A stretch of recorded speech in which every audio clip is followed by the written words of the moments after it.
para los judíos. Ojo, que eso no está establecido para los cristianos. Los cristianos nos seguimos exactamente con las enseñanzas de los apóstoles, que están en Hechos de los Apóstoles. Y usted no encuentra ningún versículo en Hechos de los Apóstoles que obligue a los cristianos a diezmar. El diezmo fue establecido para las tribus judías, para las 11 tribus judías, exactamente para alimentar, para darle alimento a la tribu que no trabajaba, la tribu de Levi, y para manutención del templo. No hay templo, no hay levita, ¿para qué se diezma?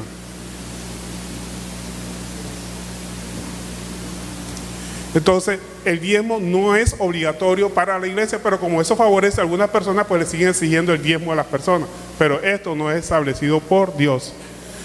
Entonces, vemos aquí que el diezmo era obligatorio para los agricultores y los ganaderos. Revisemos Levítico 27:30, por favor. Aquí vemos la obligatoriedad para los agricultores. Levítico 27, verso 30. Dice Levítico 27, verso 30, y el diezmo de la tierra, así de la simiente de la tierra, como del fruto de los árboles de Jehová es cosa dedicada a Jehová. ¿Pero por qué cosa dedicada a Jehová? ¿Será que Jehová venía a alimentarse de ese diezmo? No, ¿verdad? Era para que alimentara a la tribu de Levi y a los sacerdotes que se encargaban nada más a esas labores. Y entonces los 11 tribus estaban obligadas a hacer manutención a esta gente. El diezmo nunca fue en dinero, nunca fue en dinero. De hecho, la única forma de que la gente llevaba dinero era cuando tenían que transportar el ganado y la agricultura en distancias muy largas. Entonces vendían el ganado o vendían los productos agrícolas, y cuando estaban en la puerta de la iglesia volvían a comprar el mismo ganado o las mismas cosechas para entregar el diezmo, pero nunca entregaban dinero, siempre entregaban especies, ya sea ganado o productos agrícolas, pero nunca entregaban dinero. Pero vemos ahora que se cobra el diezmo, ¿y qué? Dinero. Dinero nunca lo estableció el Señor como obligatoriedad para dar diezmo. Es más, si usted revisa Malaquías capítulo 1, verso 1, empieza diciendo que esta profecía era de Dios por medio de Malaquías para el pueblo de Israel, nunca para la iglesia.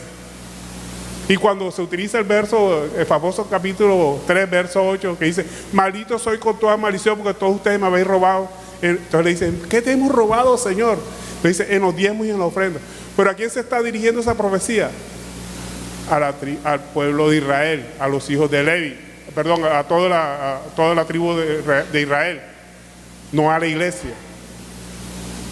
Entonces, aquí queda demeritado de que se le puede cobrar diezmo a la iglesia. Pero si usted quiere dar el diezmo, bien pueda. Hay personas que dicen, no, yo doy diezmo. Una vez llegó una muchacha aquí y decía, ¿usted por qué no permite que la gente diezme? Yo no obligo a nadie que no dé diezmo. Si lo quiere dar, délo. Pero simplemente le decimos que no está obligado a darlo. ¿Ven? Si alguna persona lo quiere dar, no tenemos objeción de que lo dé. Ahí está la arca para que lo eche, pero no está obligado a darlo. Amén. Aquí hacemos lo que dice la palabra de Dios, que es lo más importante. La iglesia que tiene que dar ofrenda, limosnas. El apóstol Pablo en el libro de los Hechos habla mucho de que él recogía ofrendas y limosnas, y esas ofrendas las llevó ¿a dónde? A Israel. La limosna para los pobres y la ofrenda para la manutención del templo de Israel. ¿Sí? Entonces vemos ahora que no estamos obligados a diezmar. Entonces, el diezmo religioso, ¿qué es el diezmo religioso? Es dar diezmo por todo. Dios no había establecido el diezmo por todo, nada más simplemente el 10% para las personas que eran agricultoras y que eran ganaderas, no por todo. De hecho, nuestro Señor Jesucristo nunca diezmó, y él era judío, pero era pobre, entonces no estaba obligado a diezmar. Pero ¿cuál es el diezmo religioso ahora? El diezmo religioso es que se utiliza como una forma de comprar el título de justo. Es que yo diezmo, hermano, yo debo recibir los milagros del Señor porque yo diezmo, como si a Dios lo fuéramos a comprar con dinero, con algo. Nosotros no podemos comprar a Dios solamente con un corazón contrito y humillado ante su presencia. Es lo único que Dios mira con agrado ante su presencia. Miremos lo que nos dice Mateo 23:23, lo que exige Dios de nosotros. Aquí en este Mateo 23:23 está hablando a los judíos, no le está hablando a la iglesia. Sí, Mateo 23:23. Dice, ay de vosotros, mira a quién se está dirigiendo este versículo.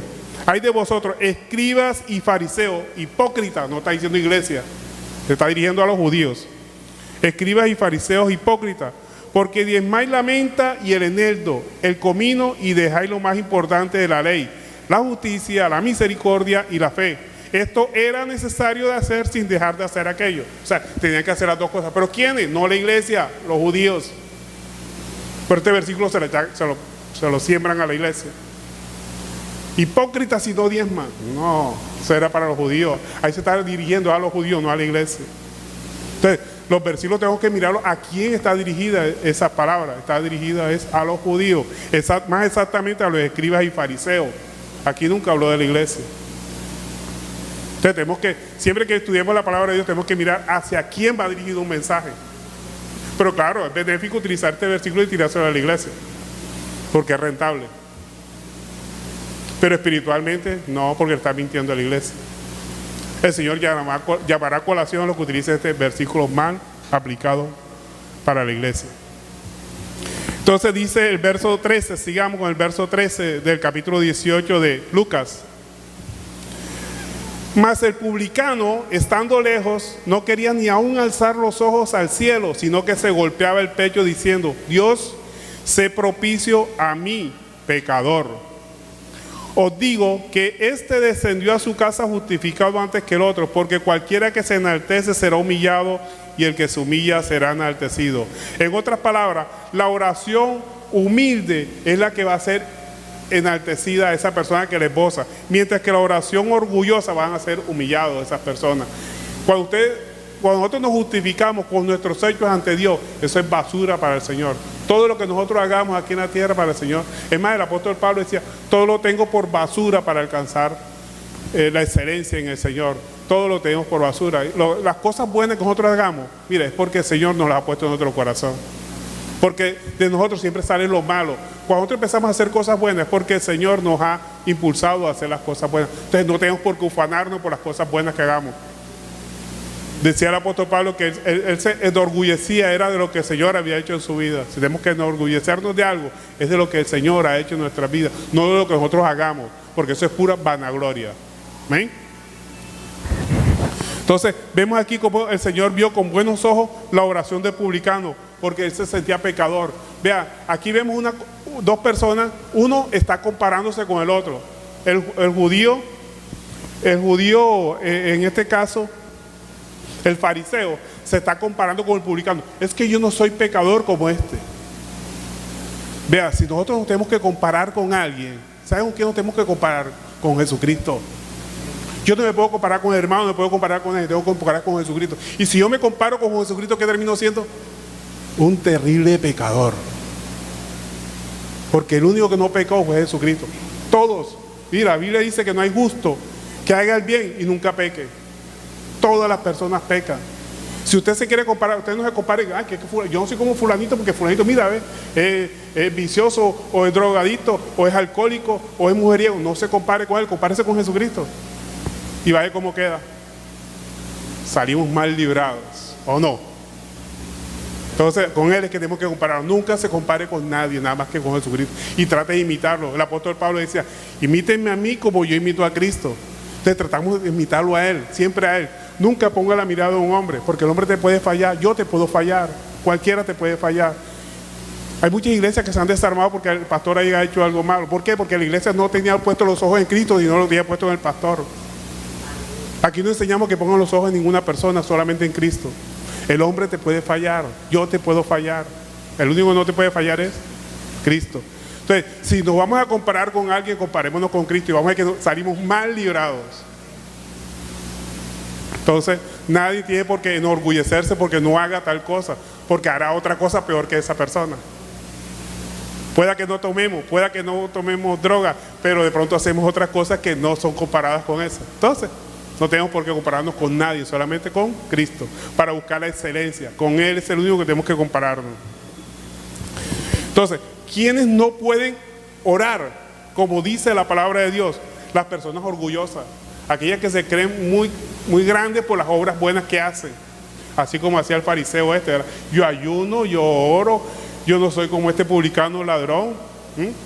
Se estaba comparando. Entonces es Una oración orgullosa, el Señor no oye esas clases de oraciones. ¿Qué otras personas no pueden orar? Como dice la palabra de Dios, aquellas que desprecian a sus semejantes. Es que ese es un borrachito ahí, yo creo que voy a predicar a esa persona. O ese es un como dice por ahí, un mal dicho, el desechable. Esa persona nunca se va a convertir. Usted está juzgando. Esa clase de juzgamiento no los quiere el Señor. Nosotros podemos juzgar, sí, pero conforme a la palabra de Dios, no conforme a las apariencias. Acuérdense que Él también es un hijo de Dios. Esa persona es un hijo de Dios. Cristo también dio su sangre, su vida por esa persona. Nosotros no podemos diferenciar una persona, discriminar una persona de otra. Cristo también las ama. Él murió por ella. Por esa persona que usted dice que nunca se va a convertir, también murió por ella. Entonces, sigamos predicándole a esa persona. Si vamos a compararnos, como dije anteriormente, tenemos que compararnos con Cristo y vamos a salir mal librados. El mismo apóstol Pablo, imagínense, el apóstol Pablo, el más grande de los apóstoles, mire lo que decía el apóstol Pablo, Romanos 7:24. Romanos capítulo 7:24. Él mismo se consideraba el más bajo de los pecadores.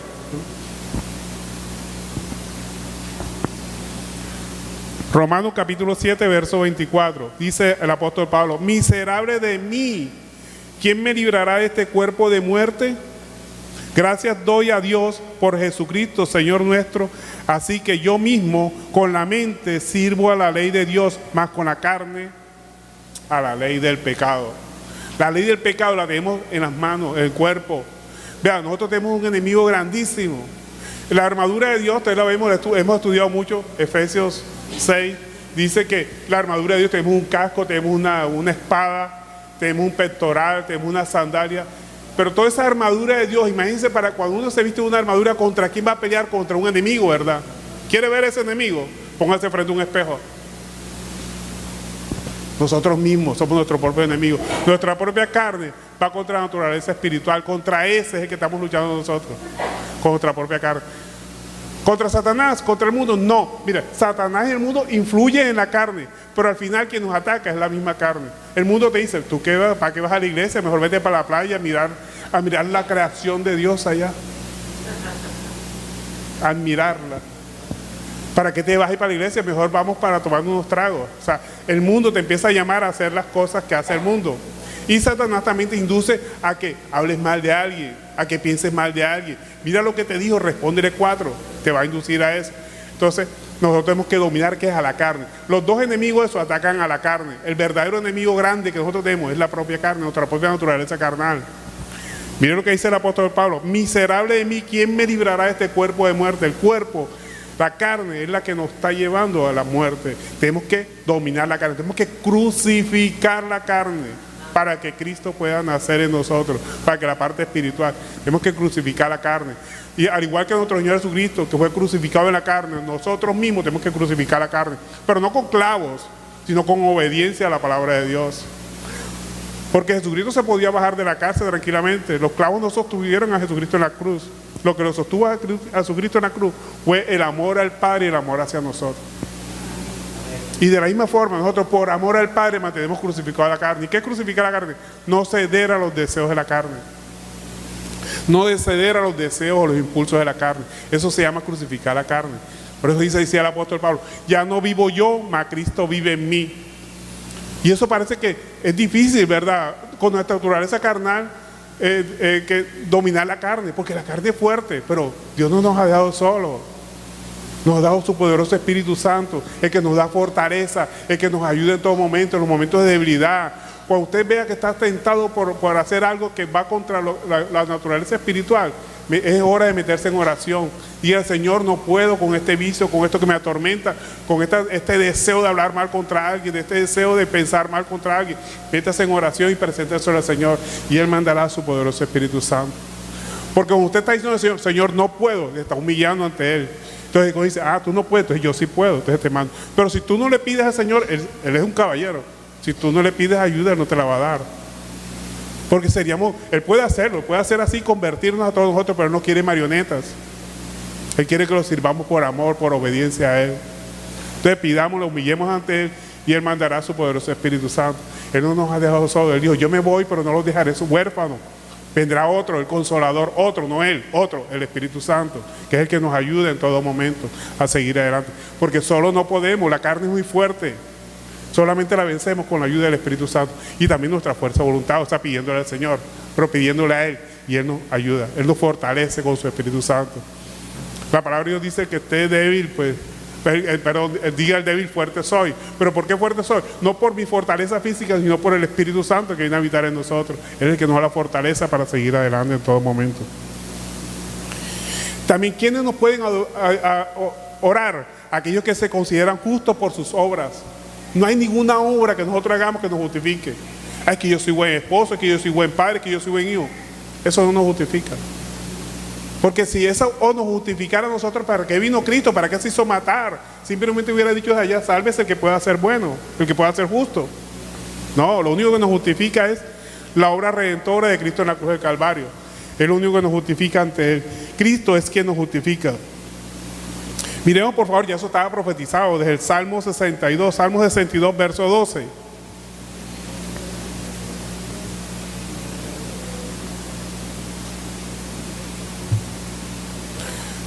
Salmo capítulo 62, verso 12.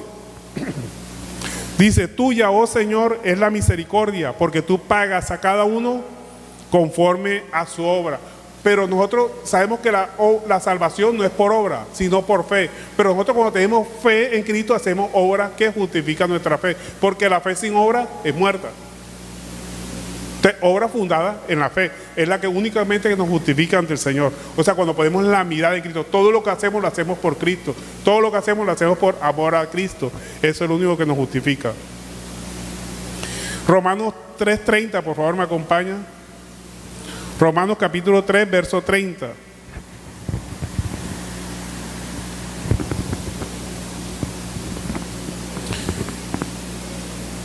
Dice, porque Dios es uno y Él justificará por la fe a los de la circuncisión y por medio de la fe a los de la incircuncisión. O sea, la fe es lo único que nos justifica ante la presencia del Señor. ¿Quiénes son los incircuncisos? Nosotros, los gentiles, y los circuncisos, los judíos. Ahí está hablando los dos grupos de personas que van a conformar la iglesia. Tanto gentiles convertidos como judíos convertidos conforman la iglesia. Espiritualmente, ya lo hemos hablado muchas veces, espiritualmente, el grupo de personas que habitan la tierra se dividen en tres grupos. Por un lado están los judíos, por el otro los gentiles y por el otro lado la iglesia. ¿Quién conforma la iglesia? Los gentiles y judíos convertidos al cristianismo, espiritualmente hablando. Entonces, Cristo es el que nos justifica. Ahora, la pregunta es, ¿cuál es el objetivo de la oración? ¿Por qué oramos nosotros? Básicamente, nosotros oramos para relacionarnos con Él. Así de la misma forma como Dios nos habla a través de la palabra. ¿Usted quiere que Dios le hable? Abra la palabra de Dios y búsquela, estúdiela.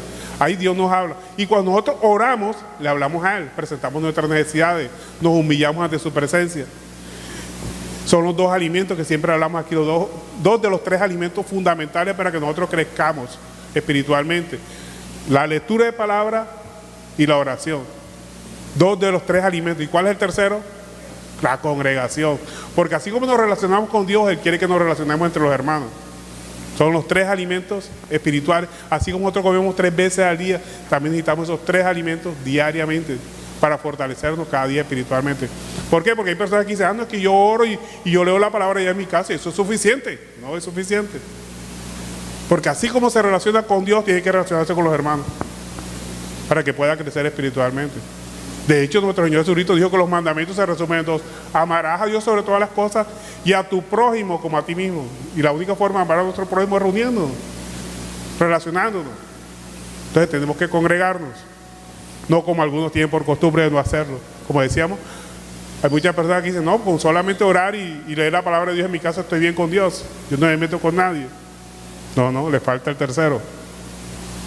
Entonces el objetivo de la oración es relacionarnos con Él humildemente. No, porque es que yo soy pastor y yo puedo exigirle hacer nada. Todos humildes. No hay ninguna persona que pueda exigirle nada a Dios. Que no nos merecemos nada. Bueno, nos merecemos el infierno. Desde que nacemos nosotros estamos condenados. Dice la palabra de Dios, por cuanto todos pecaron y están destituidos del reino de los cielos. O sea, nos merecemos ¿qué? El infierno. Entonces, por misericordia tenemos la salvación. Entonces tenemos que hablar con Él humildemente. Filipenses capítulo 2, verso 3 nos dice cómo nos relacionamos con Él humildemente. Filipenses 2, verso 3 dice: no hagáis nada por contienda o vanagloria, antes bien con humildad, estimando cada uno a los demás como superiores a sí mismo. Cada uno tenemos que relacionarnos con Dios, sabiendo que Él es superior a nosotros. Y cuando nos relacionamos con los demás, tratando a los demás como si fueran superiores a nosotros mismos. Eso se llama humildad. Humildad no es estar harapiento. Humildad es una señal de respeto hacia el otro. Primero con Dios, obviamente. Respetamos a Dios, nos dirigimos humildemente hacia Él y también humildemente hacia las demás personas. Si usted trata con respeto a las demás personas, ¿cómo lo van a tratar usted? Igual. Eso viene en doble vía. Pero si humilla a las personas, va a recibir lo mismo. Todo lo que el hombre sembrare, eso recogerá. Si usted humilla, va a ser humillado. Pero si usted trata con humildad, va a recibir eso. Trato con humildad, trato de respeto hacia usted también. Todo lo que el hombre sembrare, eso recogerá. Y eso no se refiere a dinero. Bueno, entonces tenemos que reconocer que somos pecadores, ya lo dijimos. Tenemos que presentar nuestras necesidades y las de los demás. Cuando nosotros oramos, muchas veces nuestra oración se convierte en un pliego de peticiones unilateral. Señor, yo necesito trabajar. Señor, yo necesito que me sane. Señor, yo, puro yo. El Señor nos ha dicho eso. ¿Cómo nos dijo cuando el Señor cuando nos enseñó a orar? Padre nuestro, santificado sea tu nombre. ¿Qué más dice? El alimento, dánoslo, no dámelo. Ya viste, dánoslo. O sea que tenemos que orar por los demás, por las demás personas que también están en necesidad. No solamente por nuestras necesidades. Que nuestro pliego de peticiones sea una petición nuestra, pero también por los demás. Que yo esté orando aquí por mi trabajo, pero ese día oro, ese día por hermana Isabel, oro por hermana Liliana, oro por los demás. Estoy orando. Eso es lo que el Señor quiere, que oremos por todos nosotros. No solamente por mis deseos, por mis necesidades, sino por las de los demás. Si estoy enfermo, oro porque el Señor sane a otras personas. Y eso es lo que el Señor quiere, que oremos los unos por los otros. Que no se convierta en un pliego de peticiones unilateral, sino multilateral. Que usted también ponga sus peticiones, pero también ponga las demás. Dánoslo hoy, no dámelo. Muchas veces hemos interpretado como eso, dámelo. Señor, dame salud. Señor, dame trabajo. Dame. ¿Y los demás qué? Él dice, dánoslo. O sea, en plural. Pidamos por las necesidades de los demás. O sea, no solamente presentemos nuestras necesidades, sino también las de nuestros prójimos, de nuestros vecinos, las de nuestros hermanos también, nuestros compañeros de trabajo. Filipenses capítulo 2, verso 4, por favor me acompañan. Filipenses capítulo 2, verso 4. Dice, no mirando cada uno por lo propio suyo o lo suyo propio, sino cada cual también por los otros. O sea, por eso es lo que tenemos que orar, por los demás también. La oración, que sea un pliego de peticiones, pero no solamente por tus peticiones, por las de las otras personas. Métanme a mí también ahí. Que yo los meto a ustedes también en las mías. Filipenses capítulo 2, verso 4. Dice, no mirando cada uno por lo suyo propio, sino cada cual también por la de los otros.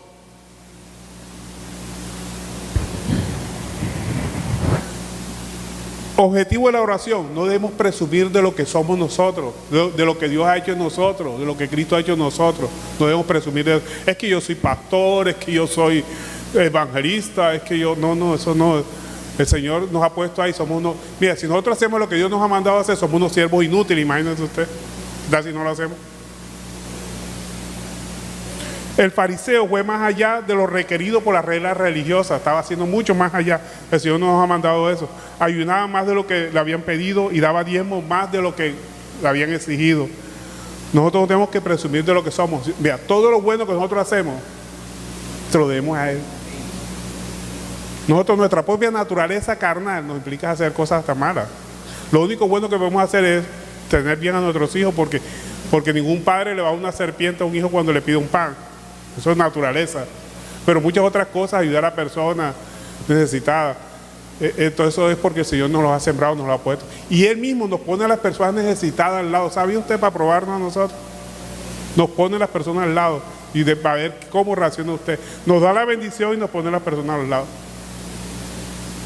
Grande es el Señor, ¿verdad? El Señor nos prueba en todo momento. El Señor no nos tienta, nos prueba.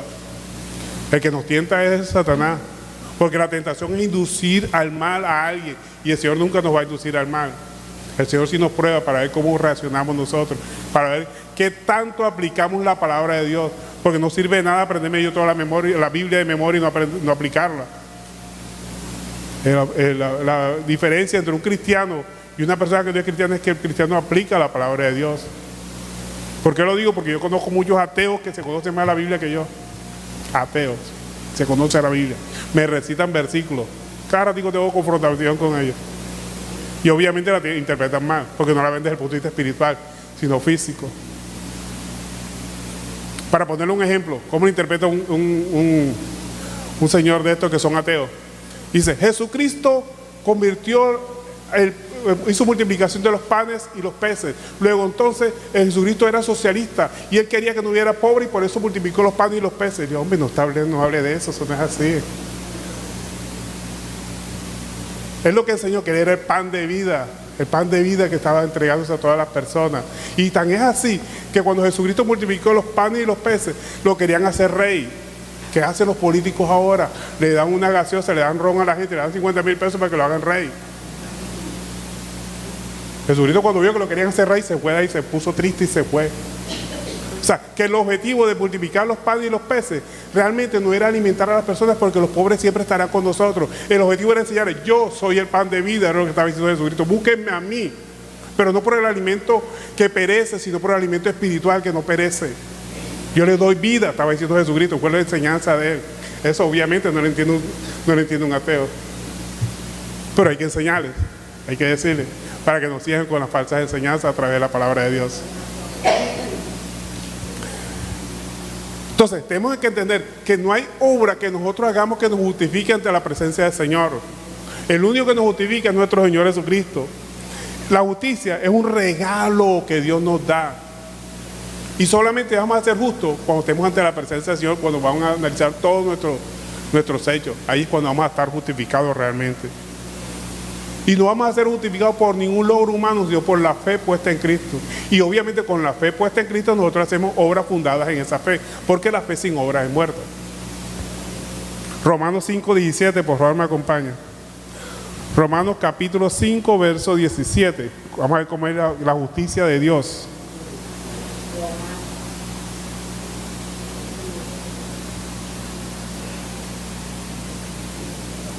Romanos capítulo 5, verso 17 dice, pues si por la transgresión de uno solo reinó la muerte, o sea, la transgresión de Adán, mucho más reinará vida por uno solo, Jesucristo, los que reciben la abundancia de la gracia y el don de justicia, el regalo de justicia, el regalo de ser justificado. El único que justifica es Jesucristo, a través de su obra redentora en la cruz del Calvario.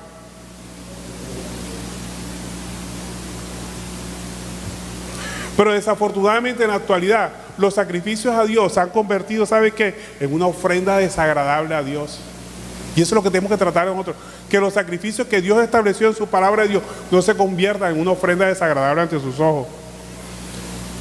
Por lo menos la oración, ¿cuándo se convierte en una ofrenda desagradable a Dios?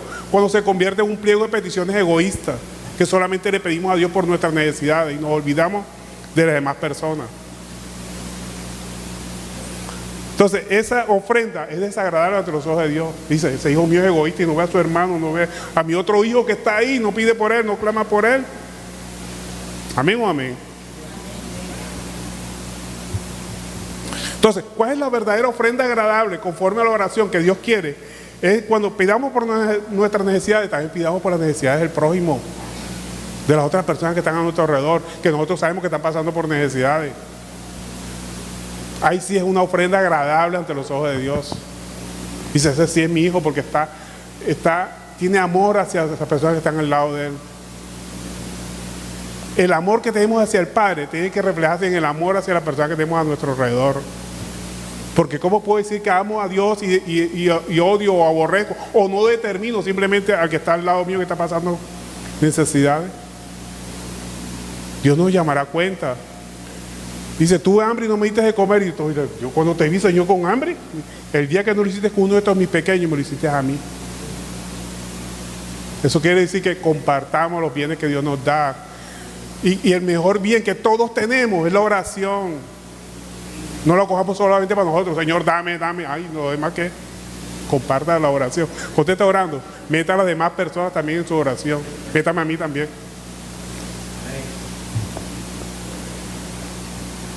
Otra ofrenda desagradable para Dios es el ayuno que se hace en la actualidad, el ayuno religioso.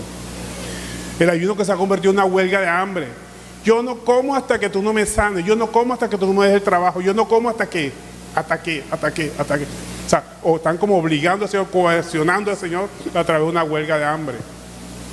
¿Cuál es el verdadero ayuno que Dios quiere? Isaías 58, verso 6. Vamos a mirarlo. Isaías 58, versos 6 y 7.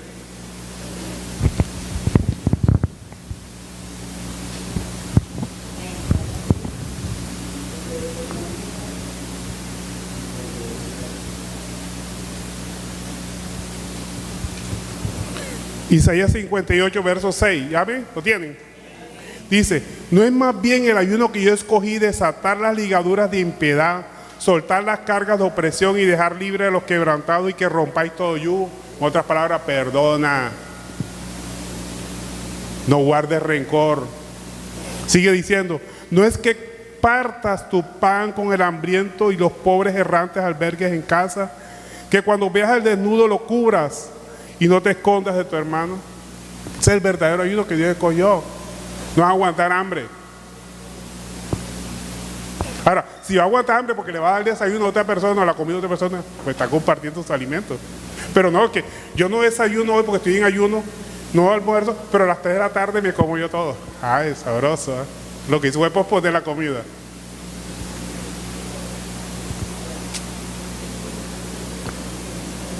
Entonces, el verdadero ayuno es dejar de pecar, compartir el alimento con los necesitados y perdonar. Perdón. A todas esas personas que te han ofendido tienes que perdonarlas. Vea, el odio perjudica tanto a las personas, es como tomarse un veneno para que le haga efecto a otro. Yo veo a Pedrito, es que ese Pedrito me revuelve aquí. Eso tiene dos efectos colaterales. Un efecto físico porque mi defensa se baja y estoy susceptible a coger cualquier enfermedad. Y segundo, porque si yo no perdono a Pedrito, Dios no me va a perdonar las ofensas que le he hecho a él. Te tenemos que perdonar en todo momento. No importa lo que te hagan. ¿Cuántas veces? 70 veces 7, o sea, infinito, todas las veces. El Señor no pone límite para el perdón. Si Él nos ha perdonado, ¿qué no nos ha perdonado a nosotros, Dios? Oye, es que mira, usted no sabe lo que me hizo. ¿Qué le hicieron a Cristo que Él no perdonó? ¿Qué hizo Esteban? ¿Qué no le hicieron a Esteban? Y sin embargo, ¿qué decía? No les tengas en cuenta este pecado. Y lo estaban matando a punta de piedra. Y aquí nada más que lo miren mal y ya no quieren perdonar. O porque no lo saludaron. O porque la persona pasó delante y no se dio cuenta que estaba allá. No, ya no voy más allá porque es que no me saludó. Nosotros a veces nos molestamos por pequeñeces, por bobada.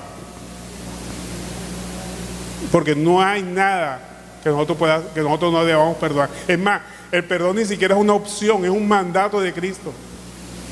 Nosotros no tenemos la opción de perdonar, estamos obligados a perdonar. Si queremos tener una vida sana espiritualmente ante Cristo.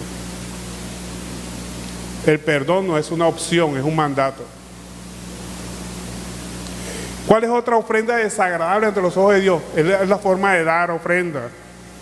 Muchas veces se da ofrenda como una forma de comprar milagros. Señores, que yo ofrendo, Señor, yo diezmo, yo hago, yo esto, yo ayudo, Señor, me tienes que sanar a mí o me tienes que cumplir tal milagro. No, el Señor no está obligado a nada. Y grave es esto, las cosas buenas que nosotros hacemos, las hacemos porque Dios nos las ha puesto en nuestro corazón. Y nos ha puesto a la persona que necesitaba delante para que lo olvidemos. O sea, todo es obra de Él. Lo único nuestro, ¿sabe qué es lo único nuestro?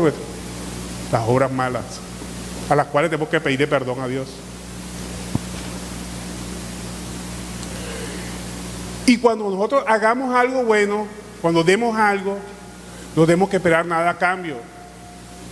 Es que ni siquiera me dio las gracias. Mira, no importa, usted lo hizo, usted no lo hizo para esa persona, si no le hayan dado las gracias. Ay, que yo ayudé a esta persona y no ha venido más a la iglesia. No importa, yo no lo hice por esa persona, yo lo hice por Cristo. Entonces no espere las gracias de nadie cuando usted haga una buena obra. Usted no lo está haciendo para esa persona. ¿Para quién lo está haciendo? Para Cristo. Y si lo está haciendo para Cristo, no importa si le dan la gracia o no se la dan. Es más, que tu mano derecha no sepa lo que hizo la izquierda. ¿Qué quiere decir eso? No te importa si esa persona agradece lo que tú hiciste o no lo agradece.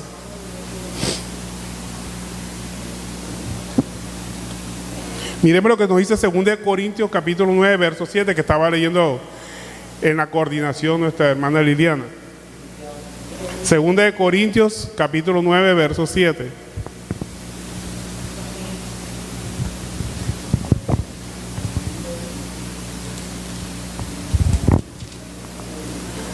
Dice, cada uno dé como propuso en su corazón, no con tristeza ni por necesidad, porque Dios ama al dador alegre. Y este versículo no está hablando de ofrenda, está hablando de lo que tú das a una persona. ¿Y qué es lo que más puedes dar tú a una persona y no necesitas tener dinero? Amor, compasión, ayuda, y no esperando nada a cambio, porque Dios ama al dador alegre, aquel que lo da por amor al Señor, no esperando nada a cambio, ni siquiera que te den las gracias. No espere que te den las gracias cuando tú ayudas a alguien, porque ahí vienen los resentimientos. Mira, ayudé a fulano y ni siquiera me dio las gracias. No, usted no espere. Si le dan las gracias, perfecto, pero si no se la dan también. Amén o amén. Y dice el verso 8, y poderoso es Dios para hacer que abunde en vosotros toda gracia, a fin que teniendo siempre en todas las cosas todo lo suficiente, abundéis para toda buena obra. Como está escrito, repartió a los pobres, su justicia permanece para siempre. Entonces eso es lo que tenemos que hacer nosotros, todas buenas obras. ¿Qué otra ofrenda o sacrificio hacia el Señor se ha convertido desagradable para Dios? Las alabanzas en muchas iglesias, que se ha convertido en una sesión de aeróbic. No sé si se han dado cuenta. Piensa la gente a brincar como loca. Ahí no está Dios. Dios no es un Dios de desorden, ni mucho menos. Otros con coreografía, tirando trapos al aire. Yo le llamo la danza del trapo. Dios nos ha mandado a hacer danzas coreográficas de muchos. Si yo lo tocó a usted y lo puse a moverse, bueno, gloria a Dios. Pero nos ha mandado a hacer sesión de aeróbic. La gente toda empapada, sudada. Ahora, ¿cuál es la importancia de la parábola esta del fariseo y el publicano? ¿Cuál es la enseñanza real que nos deja toda esta parábola? Que nuestra importancia, la importancia que posee la humildad en mirar a los demás, en que miremos a las personas siempre con afán de ayudarlas, no para mirar los defectos. Porque si vamos a mirar los defectos, comparémonos con Cristo, como dijimos al comienzo, y salimos mal librados. El arrepentimiento en contraste a la soberbia. Aquí vemos la soberbia que tenía el fariseo y el arrepentimiento que tenía el publicano, ¿sí? Eso es lo que tenemos que tener nosotros en todo momento. La oración nuestra debe ser un arrepentimiento y dirigirnos a Dios humildemente. Y no solamente a Dios, sino también a las otras personas. Dirigirnos humildemente. ¿Y qué es humildad? Con respeto, tratar a las personas con respeto. Constituye una grave crítica contra el fariseísmo. Y el fariseísmo no solamente son de los judíos, también en la iglesia cristiana hay fariseísmo. Hay personas que ven por encima del hombro a otros cristianos. Entonces no, tenemos que mirarlo todos con buenos ojos, porque todos somos hijos de Dios. Y si hemos cometido alguna cosa mala, pues el Señor juzgará a nosotros. Pero cuando el Señor juzgue, ya no hay lugar a arrepentimiento. Entonces, ¿podemos nosotros juzgar? Sí, podemos juzgar conforme a la palabra de Dios. Pero ¿con qué objetivo juzgamos a una persona? Para que se arrepienta, no para ponerla mal, ni patearla, ni mucho menos, sino para que se arrepienta. Y quiero culminar con un versículo que ha sido mal interpretado últimamente, para que lo tengan en cuenta y no coman de cuento, como decimos nosotros aquí, coma Biblia. Por favor, me acompañen en Proverbios 29:2.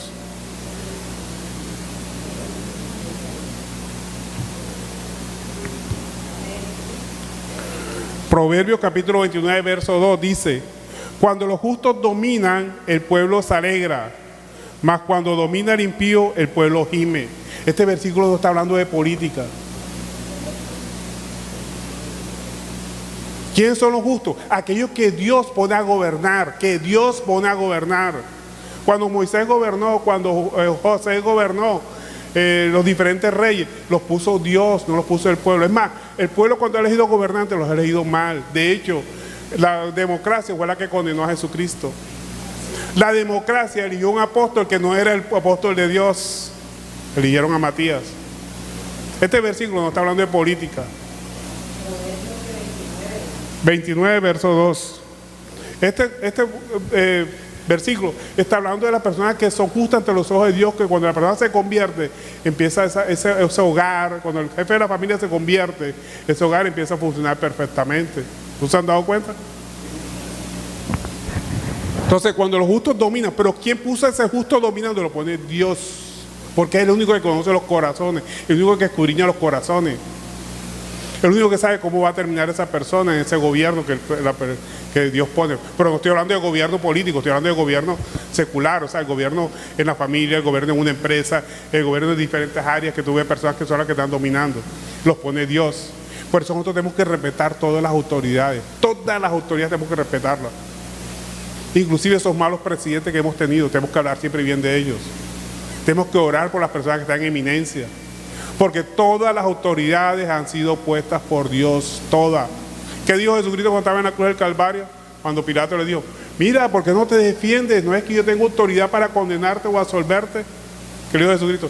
Si mi Padre que está en los cielos no tuviera autoridad, ninguna tuviera sobre mí. Más pecado tiene el que me entregó a ti. Conclusión es, oremos por todas las autoridades.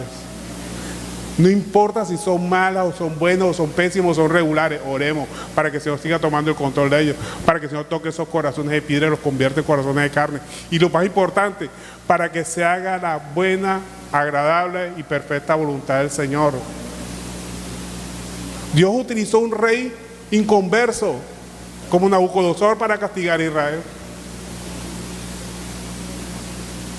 Todos los gobernantes han sido puestos por Dios, todos, y con un objetivo siempre espiritual, la conversión de la gente, para que pongan la mirada en el Dios de Israel, el Dios de cada uno de nosotros.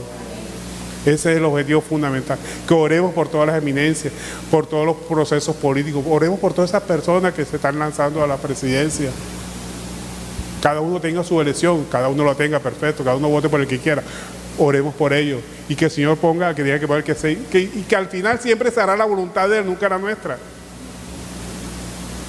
La tierra y toda su plenitud pertenece al Señor. Yo veo muchas personas que empiezan a orar por Barranquilla, por Colombia. No oren por Barranquilla, no oren por Colombia, todo eso le pertenece a Dios. Oren por las personas que viven en Barranquilla, por las personas que viven en Colombia, que es diferente. La tierra y su plenitud le pertenece a Él. Todos los sucesos le pertenecen a Él. Él gobierna en todo el universo. Lo único que no gobierna es en los corazones de las personas inconversas. Oremos por esas personas para que más personas se conviertan al Señor, para que más personas lleguen a los caminos del Señor. Y eso es lo que el Señor quiere en todo momento. Siempre la Biblia tiene un significado espiritual. Nunca le dan otro significado. Siempre un significado espiritual. Las otras personas que no conocen bien la palabra de Dios le buscan connotaciones políticas, le buscan connotaciones económicas. Increíble que he visto personas que han sacado explicaciones de la palabra con la palabra de Dios para manejar el dinero.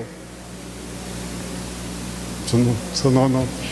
Dios no nos enseña a manejar dinero, nos enseña a manejar nuestro corazón. Cuando una persona tiene un corazón contrito y humillado y hace la voluntad de Dios, el dinero le rinde. ¿Por qué le rinde? Porque ya no gasta en las cosas que gastaba antes.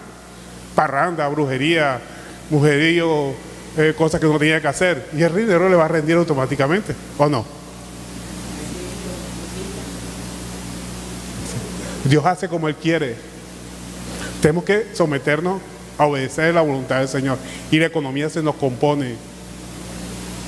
Yo he visto muchos milagros económicos del Señor, pero no lo buscamos por los milagros económicos, lo buscamos por lo que Él es, nuestro Dios, nuestro gobernante, que tiene que gobernar nuestros corazones. Él quiere gobernar los corazones de cada uno de nosotros.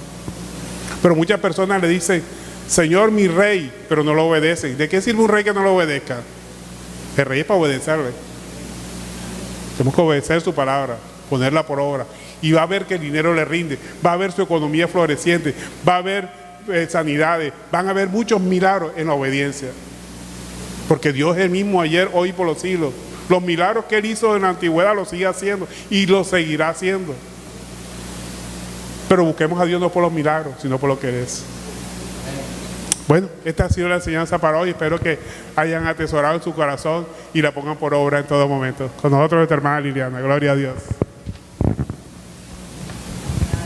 Bueno, edificante mensaje, ¿verdad, iglesia? Vamos a ponernos de pie para despedir el servicio.